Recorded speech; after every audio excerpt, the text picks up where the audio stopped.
then Dr. Shah. So I introduce and I welcome Dr. Shah to speak now. Thank you so much. It's really nice to be here. I feel like I'm home. India is my home. And I have all the chief guests are all coming from home. It's nice to see. And more than anything is the veganism itself is my home thing. I've been in practice for last 30 plus years in US. And I've been vegan like 17, 18 years. So it's like half of my professional life has been on veganism, and rightfully so. I'm not somebody who will just accept things just as it is, but I really need to know everything about it, and I need to get convinced before I really go for it. I use the stepways of Shravan, Manan, and Achran. I'm been into spirituality, so it's gonna spill out time to time. So Shravan is where you gather all the information. Manan is you brood over it, and then you put it in the Achran. Your action has to be preceded by your deeper thinking, and deeper thinking has to be preceded by your right information. So here I am to give you the information that I have gathered over the period of years, and I will not put my patients on it until I really believe in it myself. And the patients have been really so great in the form of, with their trust in me, they have been able to adopt these veganic lifestyles. And bar none, Indians, non-Indians, Americans, blacks, whites, everybody has been able to adopt this lifestyle with wonderful results. And those are, I call them trench soldiers. These are the ones who actually fight the battle. Yes, I adopted myself, but for them to do it without going through the Shravan, Manan, and Achran, they had, just because they had faith in me, they did it. So that's what soldiers don't think, they just act. Just so that's, I really appreciate, and I think that they have their full-fledged support in bringing out this presentation, which I have been giving. Are we ready?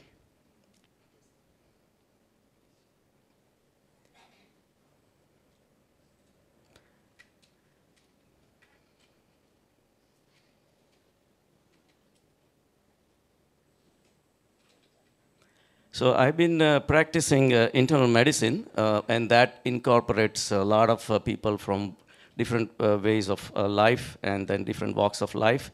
And they come for advice. And as I was going through the lot of my experiences, and I started seeing the diabetes and rampant cholesterols and heart attacks and cancers. And every time I tell my patients, I said, you should do this, you should do this. I said, Doc, we know that. Well, but we can't do it. And my problem was to solve and find out why they can't do it. It's that the knowledge is not a problem. With internet, there is so much information available. So I really researched it further, and I ended up picking up Gita. Out of all the books that really has been around for thousands of years, one of the slokas says that in the second chapter, it says that Dhyato Vishyam Punsa Sangateshu Upajayate Sangat Sanjayate Kama Kamat Krodh Abhijayate Krodh Bhavati Sammoha Sammoha Smruti Vibram Shruti Pranasha Buddhi Nasha Pranashyati. So it's basically once Punsa is man, pays an attention to Vishya. They describe as the objects of pleasure. You just pay a little bit attention to it, and now Kama starts, your desire starts. And then Kama Bhavati Sammoha. Now you are Sammohan. It's like you are really having a tango with the objects of pleasure. And then once that happens, you really stop listening to your friends. You stop listening to your relatives. You stop listening to your well-wishers. And those objects of pleasure consume you until it takes away your wisdom. The buddhi is a lot higher than intelligence. It's not the intelligence. Like a lot of times I hear Murari Babu, he says that buddhi bahut hai, shuddhi nahi. So buddhi that we call buddhi is really intelligence. We really mean intelligence by that time. But real buddhi in Sanskrit way has nothing to do with intelligence. It's the intellect. Is the ability to discriminate right from wrong is gone. And that's your only friend that will connect your soul. And when the friend is gone, then the object takes over. And suddenly I realized, and then the people perish. And suddenly I realized that all my diabetics, all my people with coronary artery disease, all my high cholesterol patients are all consumed by their objects. So that's what got me into spirituality, and then I got a lot further deep into it. So I realized that once I start putting all these things, and that's when I want to go to the root cause of the problem. That's where the veganism started becoming more and more appealing to me, and then that's where we'll take the journey. So next, please. So as I said, I've been practicing for 17 years, and I've been recommending vegan lifestyle to my patients. I'm in Bloomfield, New Jersey. Next, please. So the difference between vegetarian and vegan diet, I think we don't really have to get into this. Most of the people now are aware that vegetarian is an outdated term, and that's the reason HK and we go way back, because there was a time they were used to have a vegetarian vision out of Long Island, and they called me to give a talk, and I did give a talk on veganism. And the president at that time somehow didn't take it well because he was consuming milk. And he says, well, these are all Dr. Shah's own views. This is 6-7 years back. And that is, milk is good for you. Milk is healthy. Everybody should be really thinking. I told HK, I said, call me next time when you're ready for being vegan. I said, that is the way to go. So and finally, when he was ready, he says, come on, Dr. Shah, get on the board. So basically, vegan diet is, as we know, so no animal products and no butter, no cheese, no honey, no gelatin, vegan diets.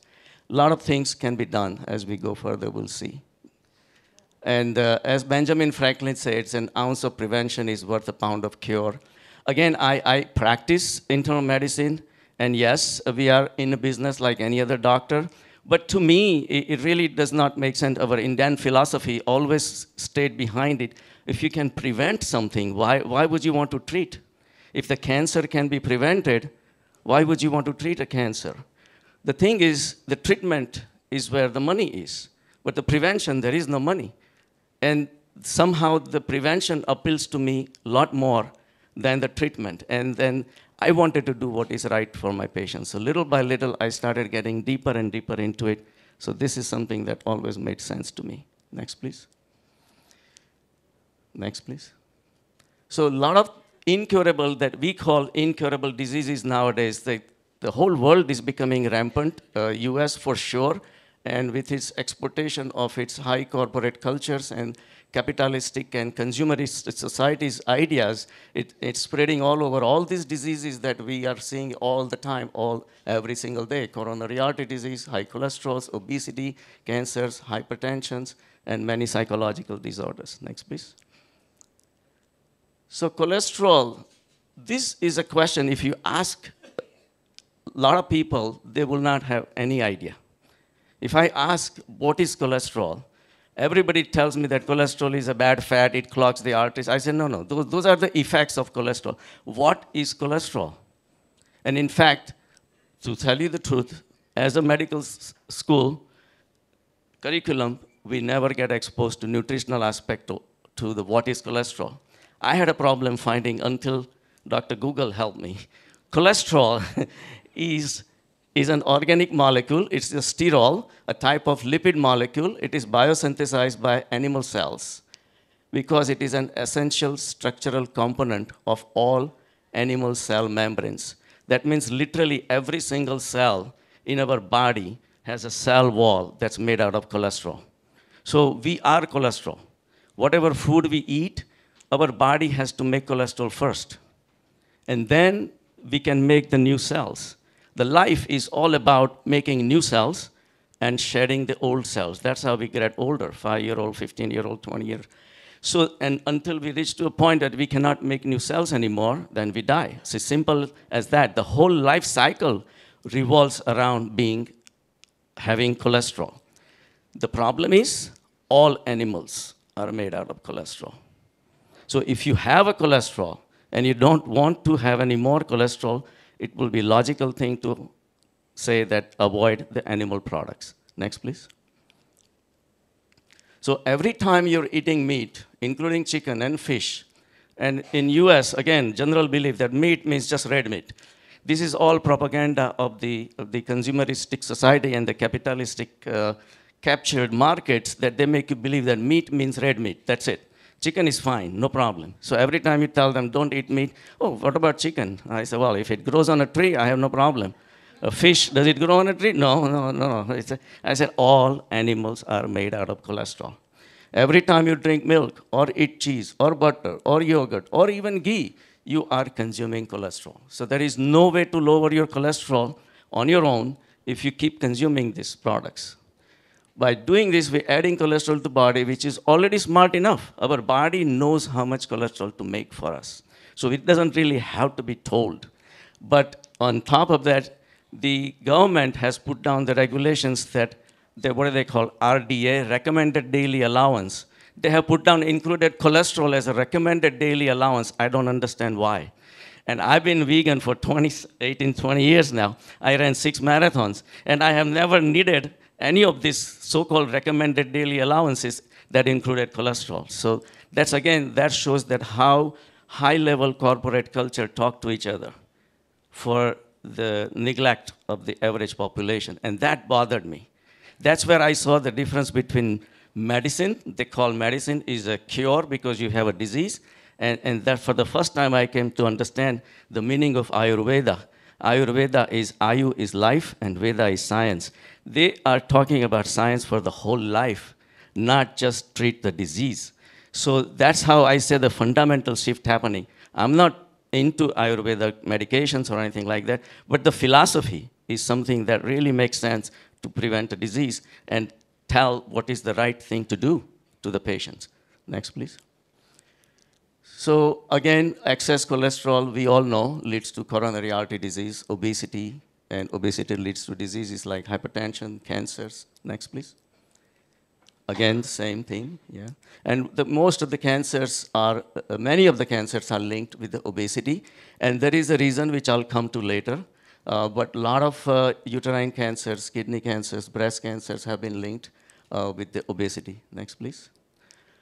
So a lot of misbeliefs are going around in the community and in US, in everywhere else, that milk makes you strong. And then it just because of this prevalent misbeliefs, people keep on consuming. A lot of times they might not even like the milk, but they would keep on consuming just because they are told that makes you strong, makes you strong, makes you strong. I tell them, I said, who is strong? You or the cow? Well, the cow. Does the cow drink milk? No. Then why, what does the cow eat? Well, it eats the grass. So why don't you eat the grass then? So again, cheese, they just, it gives you protein. Ghee, again, I modified Ayurveda says it gives you good for your joints. Yogurt, all those eggs, whether you need it for protein. I had one patient, she came to me and said, oh, I have to have, actually she's a nun from South, and she has settled in US.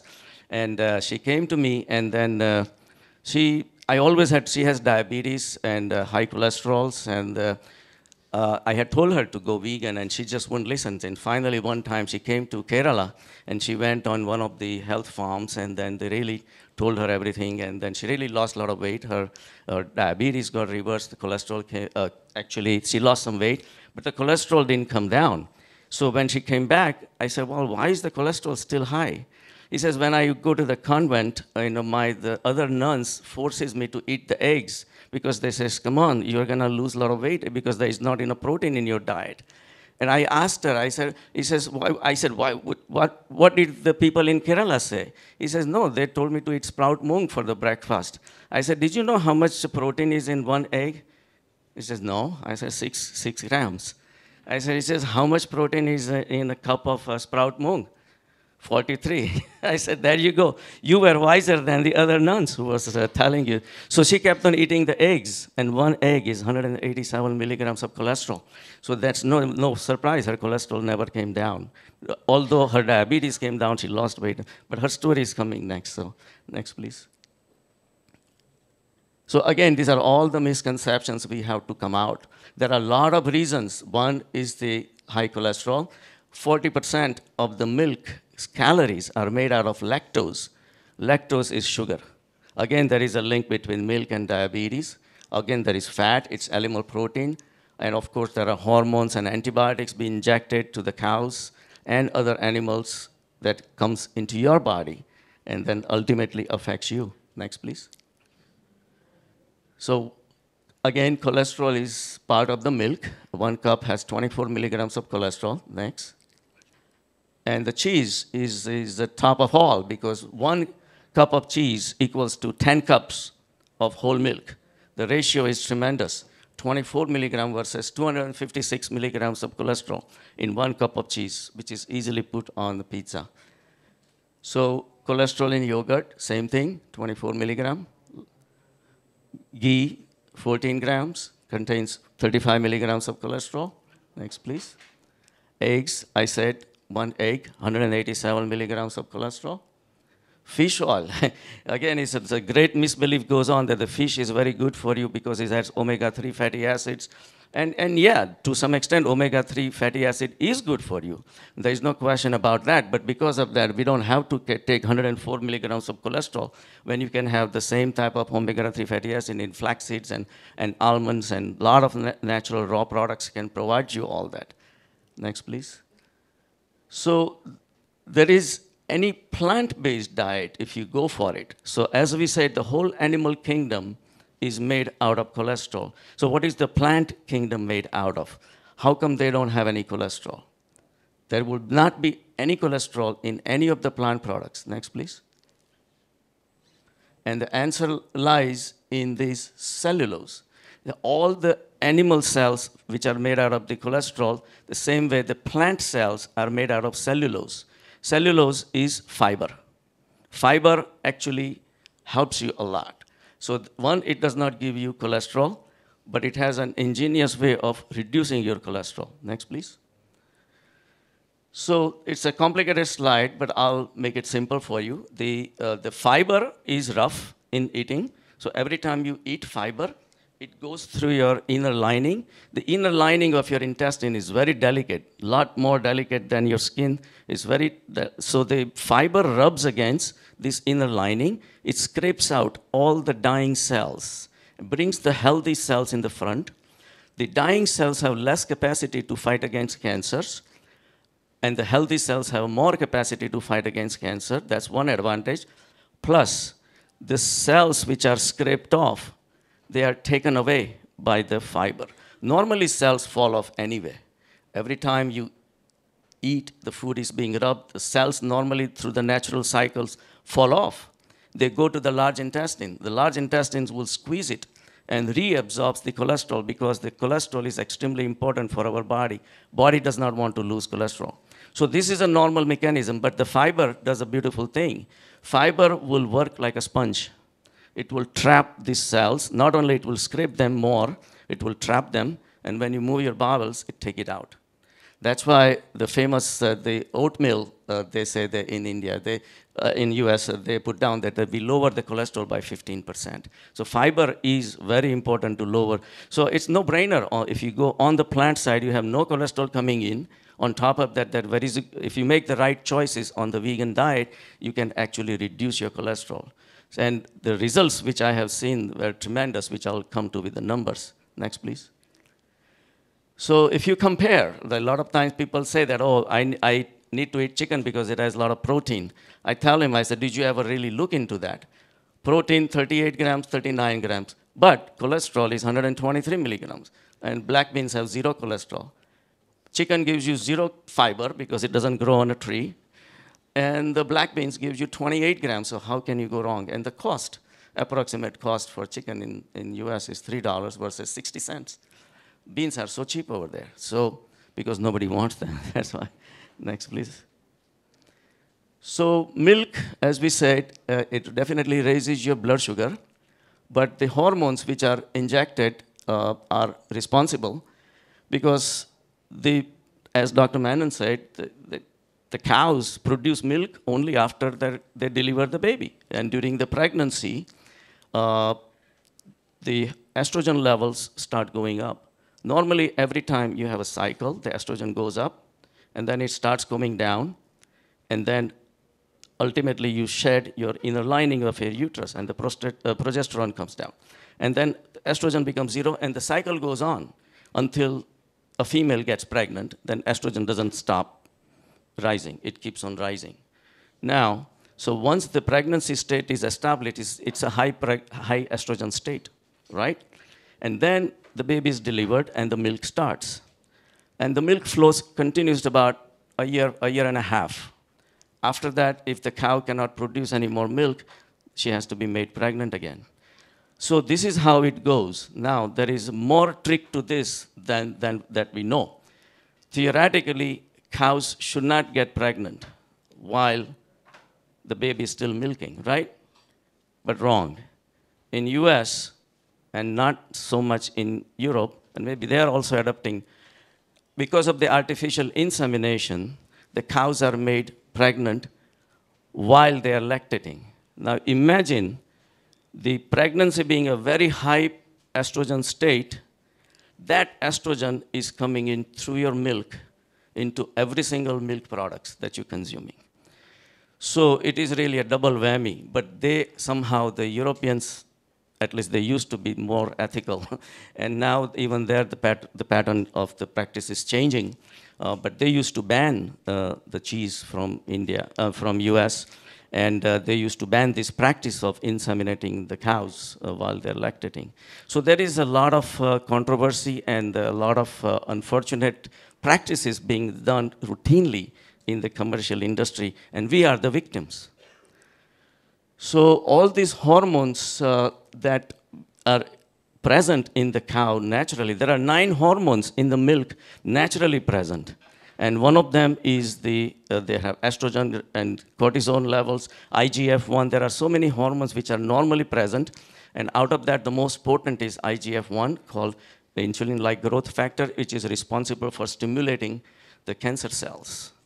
So all these things are linked. And the IGF is neutral. It goes into men, and it can stimulate prostate. And if it goes into females, it stimulates the female hormones, the breast, the ovaries, and the cervix, and the uterus. So all those results that we see are because of the milk. Interestingly, there is to be, I read an article in Discover magazine that the bush women, they actually studied bush women in according to their the excavated skeletons and their detailed study, they found out that bush women used to have 150 cycles throughout the life. If you consider like 12 cycles a year, say for example, you're talking about 12 to 13 years of active menstrual lifestyle. But now, average woman is getting 400 cycles. Why? There is tremendous amount of estrogen. And it's not just the milk. Here we are talking about milk with the cosmetics and a lot of other products that we are being using. They're all because all the skin that looks softer, it comes at a price. There are a lot of estrogen-like compounds that may not be estrogen itself, but there are a lot of estrogen-like substances being utilized to make your skin soft and make it supple and look it beautiful. But we are paying a big price. So estrogen, there's so much estrogen in the environment. So the same, like I said, the milk sugar is called lactose. That's what it gives its sweet taste.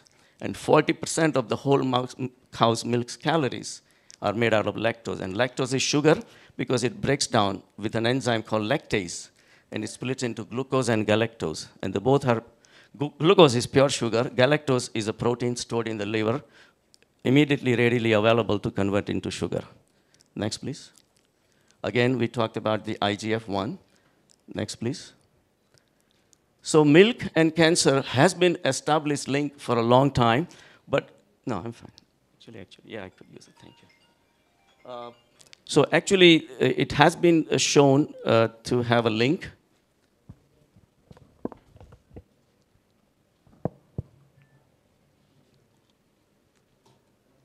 And the results have been there, but conveniently, the food industry and the scientific industry even tends to neglect because there is so much money involved. The animal industry is very powerful. In US, there used to be 70 companies controlling your food production, storage, distribution, and then consumption. Now there are only 3. 3 companies controlling 300 million people's food. Imagine the power these companies have. Their CEOs become the senators in US, and vice versa. Once they finish their retire from the senatorship, they become the CEOs. There is a lot of ugly handshakes going on at the higher level, and we are the one who's suffering. There is another incident that I would like to tell you, that at one time the American Dairy Association approached the USDA, the United States Dairy Association, approached the Agricultural Department. Why? Because the dairy consumption was going down, so they had a major problem. Now, US stands for business. They don't care about people. And that's true for all the countries and all the politics too. So they cooked up a scheme, the American Dairy Association and the Agriculture Department, they cooked up a scheme there that, okay, let's do this. They grabbed Domino's Pizza, which was really going down at that time. They were going out of business and their sales were going down. So they said they created a new recipe for triple cheese pizza. And their recipe was publicized all over, marketed all over at the taxpayers' cost. They spent close to $30–40 million making it popular. Obviously, people go for it whenever it's something advertised. So the pizza sales went through the roof. Domino's survived. The American government was happy because the businesses were happy. But meanwhile, all that cheese was killing the American people. Nobody cares about. So this is how the high-level connections happen. So we need to rise ourselves. We need to do our Shravan, Manan, and Acharan in such a very definite way so we can take, and now that is what is happening. We see veganism spreading all over. Why? People are waking up. So the diethylstilbestrol used to be routinely injected to the cows until they found out that diethylstilbestrol causes breast cancer. And the thing is that in US and in, again, all the scientific industries and the corporate cultures, this is what happens. Okay, so diethylstilbestrol causes breast cancer, so we have to ban it. So the government acts on it. There is incontrovertible proof. The studies have shown, so you have to take it out. But now they tweak the molecule. They tweak the molecule, they make it triethylstilbestrol or something like, but the business goes on as usual. So we have to be really aware that that diethylstilbestrol has estrogen-like properties, which was routinely being injected. But all those breast cancers that happen because nobody talks about it. And same thing with the prostate cancer, like I told you, milk and the prostate cancer. There is 11% rise in the prostate cancer risk if you consume dairy on a regular basis. Next, please. World Health Organization has processed meat. Again, that was pretty good. The casein, Dr. Menon mentioned. Please, next. Milk and osteoporosis. Again, they say you need to consume milk so that you don't develop osteoporosis because it gives you calcium, it gives you protein, it builds up your bones. But every third woman walking in my practice has osteoporosis. And milk is going through the roof. In the US, the consumption of milk, especially after the invention of the cheese, has really gone through so much. I said, with one of us, the highest country consuming all these things, why do we have osteoporosis then? So the question is really, is that the myth or is the misbelief, or are we just being misguided? Next, please. So this is interesting. Again, it's something that I picked up. I was studying biology with my son. He was in 8th grade at that time. And he had, in his biology textbook, there is something called Rule of 10. Rule of 10 means that any organism, say the stalk of wheats, which are down there, and a chicken is there, if the chicken wants to consume the wheat, it can approach the stalk, but 90% of the calories, the stalk will hold on to it. It will share only 10%. So that's called rule of 10. So the roots, the chicken cannot eat. The plant, the leaves, it cannot eat the stalk, cannot eat the flowers, it can eat only the wheat. So that's 10%. So if a chicken wants to survive, it needs 10 plants, right? Next, please. But if now a fox wants to eat the chicken, same rule applies. And this is biological rule. It's a standard scientific rule.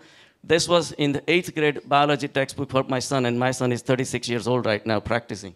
So this is how long we have known this fact, but it somehow remains hidden all the time. So what that implies is if a fox wants to eat chicken, same rule will apply. So one chicken will not be enough because chicken hooves are no good, chicken bones are no good, chicken feathers are no good. All these things which are taken out, that's 90% of the chicken's calorie. So whatever it will eat will only 10%. So it needs 10 chickens. So indirectly, one fox is consuming 100 plants of wheat because it needs a larger area. And then same thing with the lion. Lion needs 10 foxes, 100 chickens, and 1,000 plants. That's why lions need large territories to survive. And that's why they are becoming extinct. So let's look at the implications of this. So if there are 10 plants of wheat, supposing there are chemicals, and we cannot avoid chemicals, right? So 10 plants of wheat worth of chemicals will go into one chicken's body. But 100 plants worth of chemicals will go into one fox's body. So now the result is multiplying. And the lion, of course, it goes to 1,000. So the more area that we cover, the more chemicals going to be accumulating. And then again, the another implication is the more area, larger area is needed to sustain our habit of eating chicken and fishes. So the higher you go on a food chain, more and more chemicals accumulate and more large area you need to survive. Next, please. At one time, the bald eagle, which is the national bird for US, was becoming extinct. And the result was the DDT, which is still allowed in India, and it's been banned in the US. The reason was exactly this, because if you look at the bald eagle is on the top of the food chain. So whatever the DDT was routinely being used as a pesticide, and it will run off go into the smaller streams to the bigger streams, and the small fish to the bigger fish to bigger fish. And the bald eagle is on the highest on a food chain. So all the chemicals were accumulating in the bald eagle's body, and the DDT was making the eggs soft. So the babies, before they had a chance to hatch, the eggs will break, and the babies would not survive. That's why the bald eagles were becoming almost extinct, and so they had to protect, they had to done the research, they narrowed it down to DDT, they stopped the DDT, and now the bald eagles are coming back to life. So they are thriving, actually. So we have to realize that higher you go on a food chain, there are a lot of prices to pay. The chemicals is definitely number one, and among other problems. And the land-wise, 10% of the farmland that is being used is only growing food for the humans. 90% of the farms which are being used are growing food for the animals because of our crazy, insatiable desire to eat the chicken and fish and beef and all those things, which is craziness. Next, please. So same thing, the higher you go on a food chain. Next, please. And causes of cancers, if you can see, again, this is the data from the CDC. 40% almost is caused by diet. This can be reversed very nicely, by going the whole food plant-based diet, which is becoming really a major game changer. Next, please. So a lot of people ask me that, okay, there are chemicals in the plants also, and I agree. That there are two kinds of chemicals. There are some which are fat-soluble, and some which are water-soluble. So water-soluble, we are not designed to hold on to the water. So supposing you eat the plant-based diet, most of the foods on the plant side are all water-based, except the nuts, which has fat. But everything else is water-based. So chemicals you will get will be water-soluble. They come in your body, you drink the water, you got to go. And that's it. That's the end of it. Our contact, we are not camels. We cannot hold on to the water. But the fat is another story. All animals are made out of cholesterol. So their chemicals which will be coming from the animals would be fat soluble. So they are in their body, they dissolve in their body fat, we consume them, and then it dissolves in our body fat. So basically, and then it stays in our body because we do store fat, right? So that the chemicals which are present in the fat, which are continuously being released on a regular basis, that's what causes cancers. So that's why animal diet has been very heavily linked with the cancers. Next, please. So these are some of the actual patient results I would like to share. This girl was really the poster child for me. She came to me. She traveled almost 3 hours to come see me. I said, why did you do that? I said, she had some asthmatic bronchitis. I said, all right, we'll take care of her.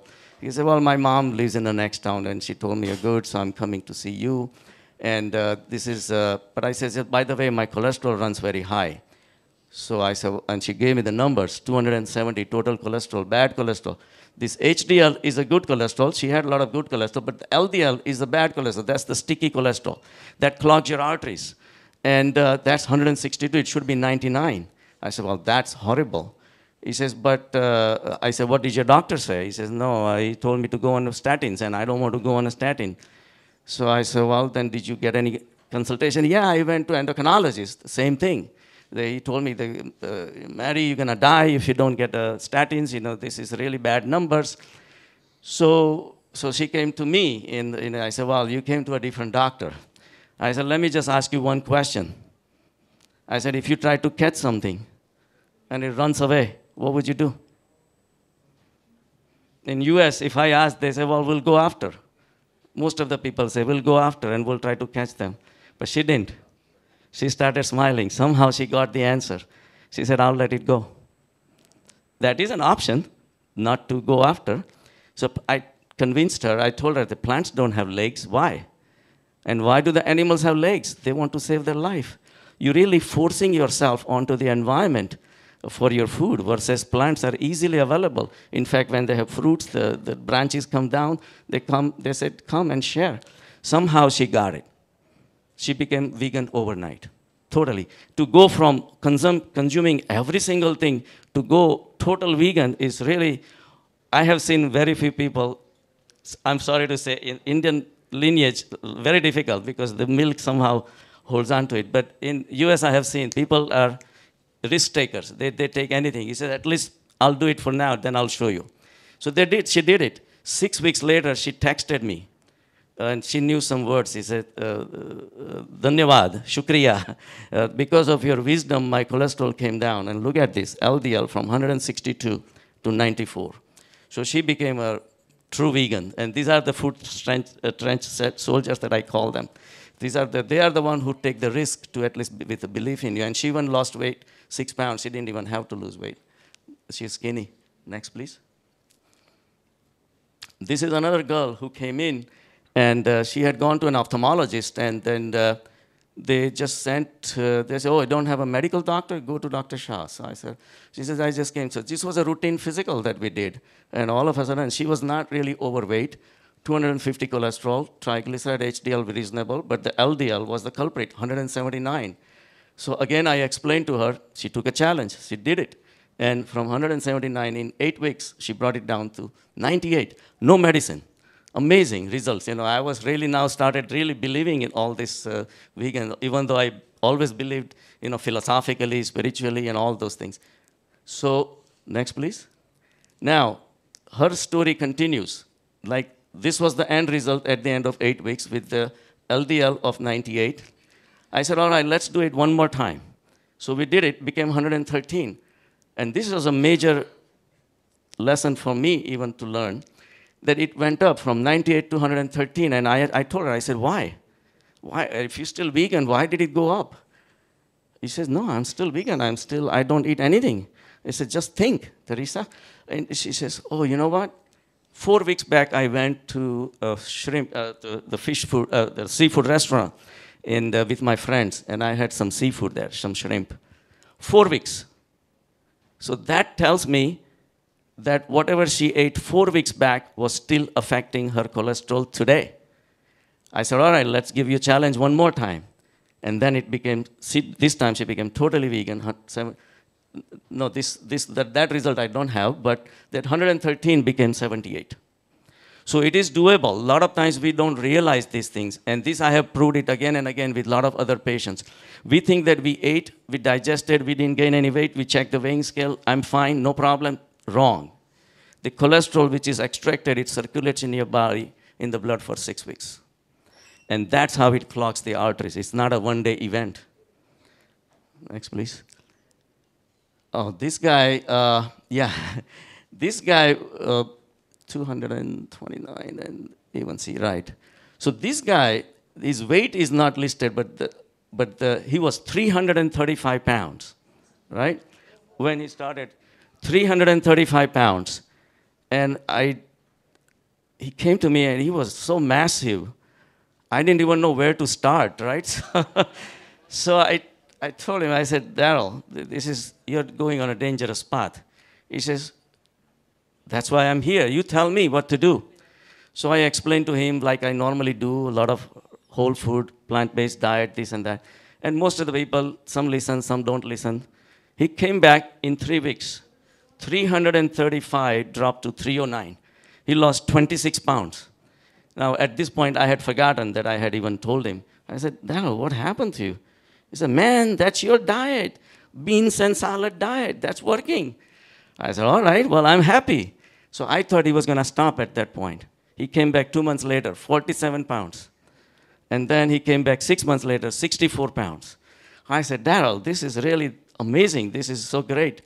And he hasn't even started exercise. I said, now what do I do, doc? I said, all right, start walking. Okay, in 1 year, I want to look like you. So that is his goal.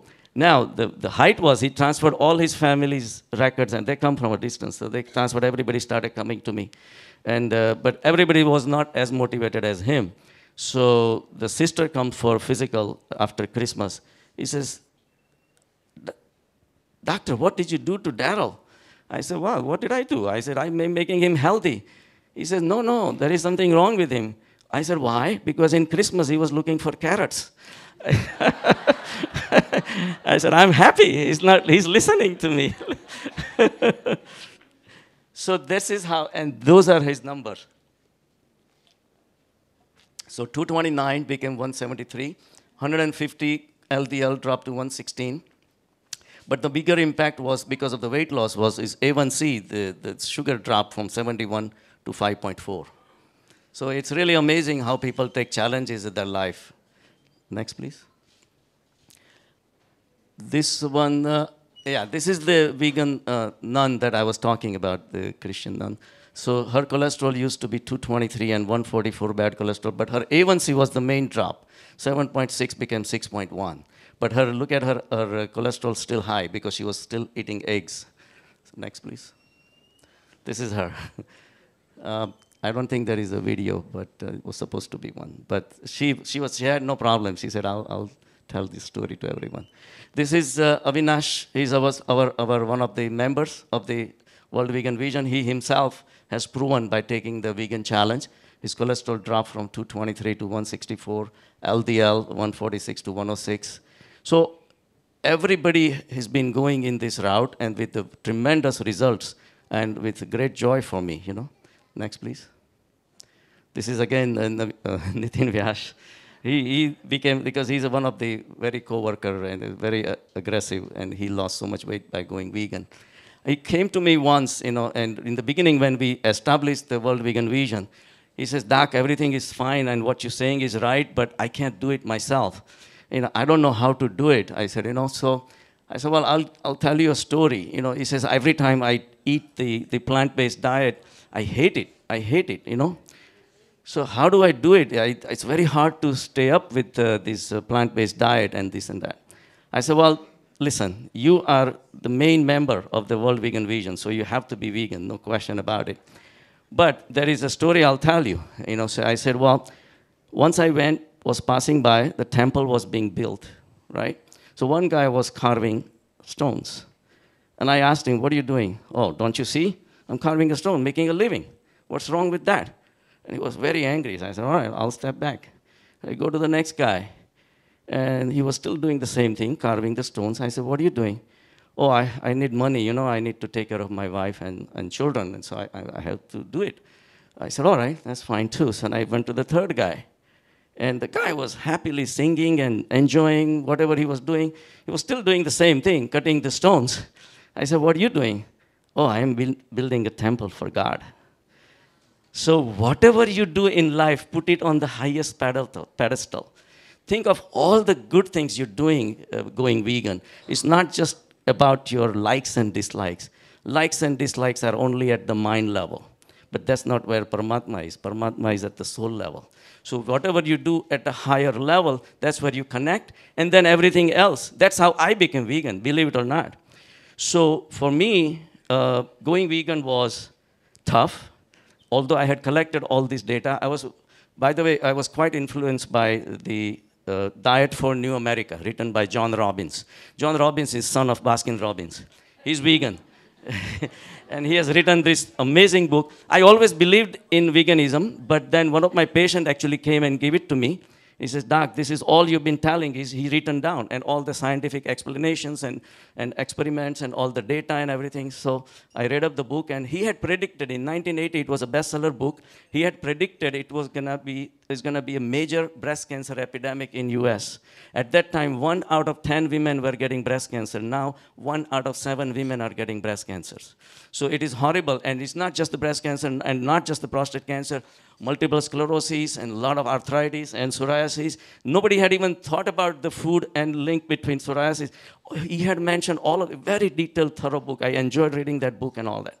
So it was in my mind that I wanted to do it, but I couldn't do it. Every time you go to the party and somebody's eating gulab jambu, what do? So, you don't eat, but you walk away, but you don't like it, So there is a split. So there is one part of the mind says you want it. Another part of the mind says, no, you should not have it. So whenever there is a split, there is suffering. There is a conflict. So finally, you get over the conflict. You leave the party, come home. Okay, you did the right thing. And the next time, the same thing again. But the life is divided. And when the life is divided, it's no fun. Even though you're giving it up, but yet you have like a negative taste in your mouth, right? So ultimately, I come across the story of the artificial insemination. That really bothered me. Because in the old days, the cows used to be left roaming wild. Whenever they had a natural urge, they will get pregnant, and then the farmer will be happy that, okay, the cow is pregnant, we'll have extra cow, and then we'll have a milk coming in. It was something which is going good. Actually, the cow was part of the family, and everything was respected and all that, right?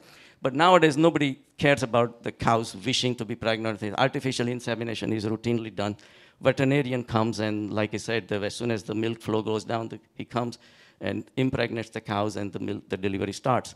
What bothered me the most, that if my wife or my family, my mother or my sister have to go through this, pregnancy, delivery, milk the cow, and again, impregnate again, the artificial insemination, you use up all the eggs and then cut them up and eat them up. And meanwhile, the milk is never available for the baby, but it's sold out everywhere for enjoyment, not even for necessity anymore. In the old days, the milk was necessity because our children were starving.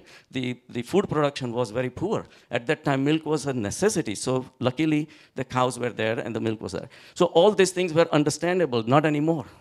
But that artificial insemination, and as I was going deeper into spirituality, and I was getting more and more closer, you start feeling the soul and these softer vibrations that come in, and things start bothering you, that they never bothered me before. But now, I thought that what is artificial insemination?